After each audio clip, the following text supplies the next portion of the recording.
This has to be God's work. And so it actually grew his faith as he pointed in to creation.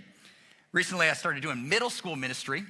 There is no more humbling, challenging, beautiful ministry than middle school ministry. So recently, my son's 12, about to be 13, and he's played football and basketball kind of in our community for a long time, and I've got a coach, and so there's all this community of boys and that we know, and I started sending a text like, would you come to this Bible study with middle schoolers?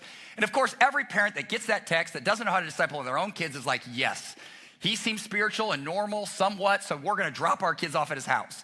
So all these kids come, all the church kids start coming, and it is amazing. And recently, I got all the guys together, and they look at me, and one of my non-church neighborhood friends comes and says, hey, I gotta ask you a question, Chris. You know, I appreciate the Bible study and the pizza and the time, but have you ever asked the question, what if this is all just fake? What if it's just made up?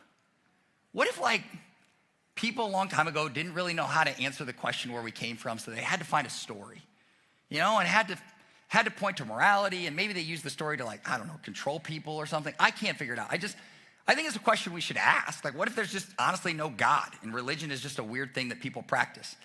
I said, I'm so glad you asked that question. Here's Pastor Gavin's personal cell phone number. You can talk to him at any time. He would love to take your question.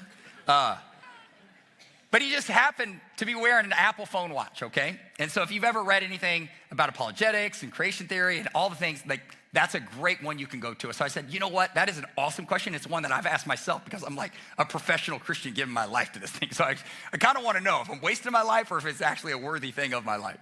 So I said, you know, you have that watch. Now, what if I popped open the lid of that watch? What would you see? He said, I bet you see all kinds of components. Name them. He's like, wires, batteries, charging systems. You would see all kinds of tracking devices, temperature controls. You would find it all in there. I said, okay. Now imagine you open up that watch, you pop that lid, you see all the components. Now what do you think that points to?